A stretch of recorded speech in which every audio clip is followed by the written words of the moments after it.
Hello, welcome back to my YouTube channel. ഇന്ന് നമ്മൾ ഉണ്ടാക്കാൻ പോകുന്ന ഒരു ഡെസേർട്ട് റെസിപ്പിയാണ് ബനാന ഐസ്ക്രീം. അപ്പോൾ സമയം കളഞ്ഞില്ല, നമുക്ക് നേരെ വീഡിയോയിലേക്ക് കിടക്കാം.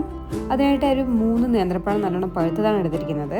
ഇനി തൊലിയൊക്കെ കളഞ്ഞ് ചെറുതായി സ്ലൈസ് ചെയ്തിട്ട് ഒരു ബോക്സിലേക്ക് മാറ്റാം. ഇതൊരു ഹെൽത്തി ഡെസേർട്ട് റെസിപ്പിയാണ്. ഇതിൽ നമ്മൾ ഷുഗറോ മിൽക്കോ ക്രീമോ ഒന്നും ആഡ് ചെയ്യുന്നില്ല. എല്ലാം ഒന്ന് ചെറുതായിട്ട് ഇങ്ങനെ സ്ലൈസ് ചെയ്തിട്ടുണ്ട്. ഇനി ഇതൊന്ന് അടച്ചു വെച്ച് ഓവർനൈറ്റ് അല്ലെങ്കിൽ 7-8 മണിക്കൂർ നമുക്ക് ഫ്രീസറിൽ വയ്ക്കാം.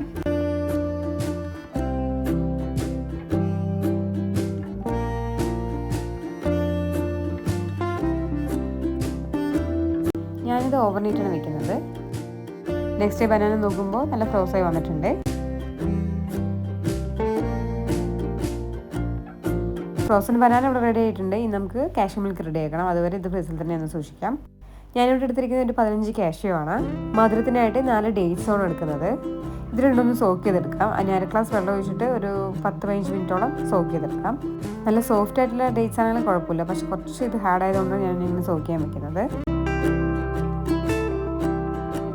ഒരു 10 മിനിറ്റിന് ശേഷം ഈ ഒരു സോക്ക്ഡ് കാഷ്യൂ ഒരു മിക്സിയുടെ ജാറിലേക്ക് മാറ്റിയിട്ട് 1/2 ഗ്ലാസ് വെള്ളം കൂടി ഒഴിച്ചു കൊടുക്കാം. എന്നിട്ട് അതിലേക്ക് 1/2 ടീസ്പൂൺ വാനില എസൻസ് കൂടി ചേർത്ത് കൊടുത്ത് നല്ലോണം സ്മൂത്തായിട്ട് അരച്ചെടുക്കാം. ഇവിടെ കാഷ്യൂവിന് പകരമായിട്ട് വേണമെങ്കിൽ നമുക്ക് ബദാം യൂസ് ചെയ്യാം. ബദാം ഇതുപോലെ കുതിർക്കാൻ വെച്ച ശേഷം പീൽ ഓഫ് ചെയ്ത് നമുക്കിതുപോലെ ബദാം മിൽക്ക് തയ്യാറാക്കാവുന്നതാണ്. കാഷ്യൂ മിൽക്ക് ഇവിടെ റെഡി ആയിട്ടുണ്ട്. ഇനി ഇതിലേക്കായിട്ട് നമ്മൾ സോക്ക് ചെയ്യാൻ വെച്ച ഡേറ്റ്സ് തൊലിയും കുരുവും കളഞ്ഞിട്ട് അതിലേക്ക് ഇട്ട് കൊടുക്കാം. മധുരം കൂടുതൽ വേണമെങ്കിൽ കുറച്ച് കൂടുതൽ ഡേറ്റ്സ് യൂസ് ചെയ്യാവുന്നതാണ്. ഡേറ്റ്സ് ഇട്ട് കൊടുത്ത് ഞാനോടൊപ്പം തന്നെ നമുക്ക് ഈ ഫ്രോസൺ ബനാന കൂടെ ആഡ് ചെയ്ത് കൊടുക്കാം. എന്നിട്ട് നല്ല സ്മൂത്തായിട്ട് നിന്ന് ബ്ലെൻഡ് ചെയ്തെടുക്കാം. കണ്ടിന്യൂസ് ആയിട്ട് ബ്ലെൻഡ് ചെയ്തുകൊണ്ടിരിക്കാതെ ഒരു 10-30 സെക്കൻഡ് ബ്ലെൻഡ് ചെയ്ത ശേഷം പിന്നെ അതൊന്ന് ഓപ്പൺ ചെയ്ത് ഇടയ്ക്ക് കൊടുത്തിട്ട് അങ്ങനെ കണ്ടിന്യൂസ് ആയിട്ട് ഇടവിട്ട് വേണം ഇതൊന്ന് അരച്ചെടുക്കാൻ. ലിക്വിഡ് ഇതിൽ കുറവായതുകൊണ്ട് ഇടയ്ക്കൊന്ന് ഇളക്കി കൊടുത്താലേ ഇതൊന്ന് സ്മൂത്തായിട്ട് പെട്ടെന്ന് ബ്ലെൻഡ് ചെയ്ത് കിട്ടുള്ളൂ. ഇതുപോലെ 2-3 പ്രാവശ്യം ഒന്ന് ഇളക്കി കൊടുത്ത് നല്ലോണം ബ്ലെൻഡ് ചെയ്തെടുക്കാം.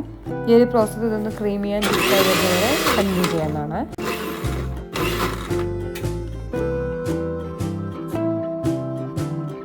അങ്ങനെ 4-5 പ്രാവശ്യം ബ്ലെൻഡ് ചെയ്ത ശേഷം ഇപ്പം നല്ല ക്രീമി ആൻഡ് സ്മൂത്തായി വന്നിട്ടുണ്ട്.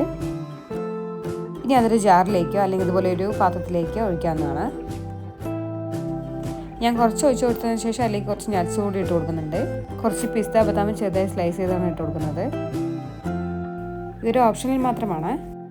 നട്ട്സ് കൂടാതെ ചോക്ലേറ്റ് ചിപ്സോ അല്ലെങ്കിൽ ചോക്ലേറ്റ് ഡാർക്ക് ചോക്ലേറ്റ് ഒക്കെ ഇങ്ങനെ ഗാർണിഷ് ചെയ്യാൻ ഉപയോഗിക്കാം. ഇനി അതിന് മേലെ തന്നെ ബാക്കിയുള്ളത് കൂടി ഒഴിച്ച് കൊടുത്തിട്ട് അതിന് മേലെ കുറച്ചുകൂടി നട്ട്സ് കൂടി ഇട്ട് കൊടുക്കുന്നുണ്ട്. ഇനി ഇതൊക്കെ ഒന്ന് അടച്ച് വെച്ച് ഒരു ഓവർനൈറ്റ് അല്ലെങ്കിൽ ഒരു 7 മണിക്കൂർ ഫ്രീസറിൽ വയ്ക്കാം.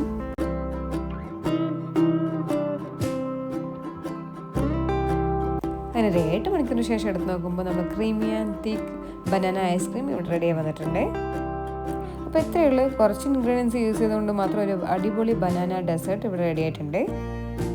ഞാൻ ചെറിയ ബൗളിലേക്ക് മാറ്റിയിട്ട് വേണമെങ്കിൽ നമുക്ക് നട്ട്സും ഡേറ്റ്സും കൊണ്ടൊന്ന് ഗാർണിഷ് ചെയ്യാം.